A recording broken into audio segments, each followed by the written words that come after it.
Hello everyone, welcome back to my channel. तो इस part की शुरुआत में एंडल पैसे कमाने के बारे में सोचता है ताकि साइमन को भी इससे हेल्प हो सके। तो वो एक दुकान में पार्ट टाइम वर्कर का काम करता है। तभी वहाँ पर एक कपल आते हैं जो कि आपस में झगड़ रहे होते हैं। तो वो लड़की बियर लेती है और जैसे ही एंडल स्कैन करने जा रहा था तभी उसका बॉयफ्रेंड रोक लेता है और कहता है ये ड्रिंक नहीं कर सकती। फिर वो वॉशरूम चला जाता है। तो वो लड़की एंडल को देखकर कहती है यहाँ पर स्टाफ चेंज हो गया। तो एंडल कहता है मैं यहाँ पर न्यू हूँ और आज ही मेरा पहला दिन है। तो वो कहती है कि पहले यहाँ पर एक कंजूस और ओल्ड वुमेन काम करती थी और उसका नाम था सायोमिन। तो एंडल एकदम से हैरान हो जाता है और कहता है उसका नाम क्या था। तो वो पास्ट बताती है जिसमें उसका बॉयफ्रेंड और वो आज की तरह ही झगड़ रहे थे। तो सायोमिन उस लड़की का बियर उसके मोबाइल से स्कैन कर लेती है। तो उसका बॉयफ्रेंड गुस्से में कहता है कि इसको ये नहीं चाहिए था। तो वो लड़की भी कहती है कि हाँ मुझे ये नहीं चाहिए था। तो वो लड़का कहता है कि मैं तुम्हारी कंप्लेंट करूंगा। तो वो लड़की एंटल से कहती है कि मैंने उसकी कंप्लेंट की थी इसलिए मुझे वो अच्छी तरह से याद है। तो एंटल को बहुत ही ज्यादा गुस्सा आ रहा था। तो वो लड़की कहती है कि मुझे बहुत ही खुशी है कि वो यहाँ पर काम नहीं कर रही है, अदरवाइज मैं तुम्हारे जैसे क्यूट लड़के से कैसे मिल पाती। तो एंटल के दिमाग में कुछ शैतानी चल रहा था। तो वो कहता है कि तुम लोग लड़ाई कर रहे थे ना।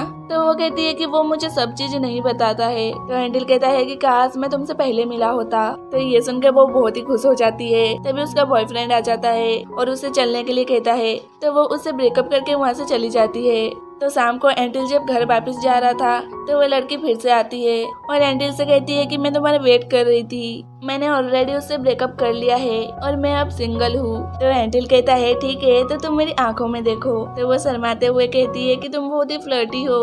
तो वो अपनी मरमेन वाली रेड आके दिखाता है। तो वो डर के एकदम वहाँ से तेजी से भागती है। तो एंडल बड़ा खुश हो जाता है और पीछे से चिल्लाता है कि तुमने मेरी गर्ल को परेशान किया है। तो नेक्स्ट सीन में वो साइमन को सरप्राइज देने के लिए घर को बहुत ही अच्छी तरह से डेकोरेट करता है। तभी गेट पे कोई आता है। तो वो कहता है वो इतनी जल्दी आ गई और वो गेट खोलने के लिए जाता है। तो नेक्स्ट सीन में साइमन घर आती है।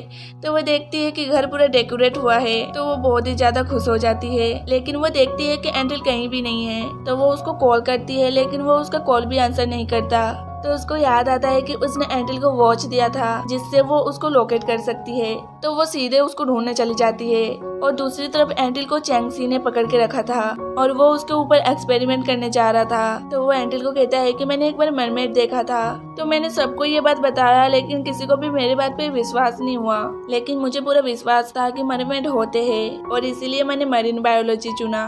तो मैं इस बार सबको दिखा दूंगा कि मैं सही था। तभी वहाँ पर सायोमिन आ जाती है और वो ये सब देखती है तो बहुत ही ज्यादा डर जाती है। तो वो क्या करती है कि अपने फोन की रिंगटोन ऑन कर देती है। तो चैंगसी उस रिंगटोन को सुन के दूसरी तरफ आता है। तब तक सायोमिन एंडल के पास जाती है और जल्दी से ग्लास तोड़ के एंडल को वहाँ से ले जाने लगती है। तो चैंगसी उन्हें देख लेता है और उन्हें रोक के कहता है सायोमिन तुम उसे मेरे हाथ में दे दो, मैं तुम्हें चोट नहीं पहुँचाऊंगा। तो सायोमिन एंडल को लेकर भागने लगती है। तो एंडल कहता है कि तुम यहाँ से भाग जाओ, वो तुम्हें चोट नहीं पहुँचाएगा। तो वो कहती है कि हम जल्दी यहाँ से निकल जाएंगे और वो दोनों चैंगसी से भागते भागते टेरेस के एंड पे आ जाते हैं। तो एंडल कहता है कि तुम मेरे ऊपर ट्रस्ट करती हो ना। तो वह हाँ कहती है। तो एंडल उसे लेकर नीचे गिर जाता है और अपनी पावर से सायोमिन को बचा लेता है और खुद गायब हो जाता है। तो चैंगसी का प्लान फेल हो जाता है तो वो चला जाता है। तो सायोमिन बहुत ही ज्यादा रोने लगती है। तो अगले दिन से सायोमिन रोज समुद्र के किनारे जाती थी और एक बोतल में एंडल के लिए लेटर लिख के समुद्र में फेंकती थी। तो नेक्स्ट सीन में वो घर पे थी और तभी उसके पास उसकी लेटर वाली बोतल आती है। तो वो जल्दी से जाके अपना बाथटब चेक करती है जहाँ वो पहली बार आया था।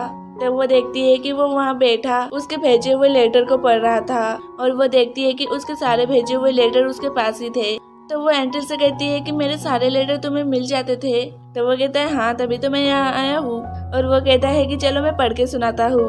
तो वो उसको रोकने चाहती है तो एकदम उसके करीब आ जाती है और माहौल थोड़ा सा रोमांटिक बन जाता है और वो दोनों किस करते हैं और ये ड्रामा यहीं पर खत्म हो जाता है। तो फ्रेंड्स मैं एक और न्यू ड्रामा लेके हाजिर होंगी, तब तक के लिए बाय बाय और प्लीज जाते जाते मेरे चैनल को शेयर एंड सब्सक्राइब कर देना।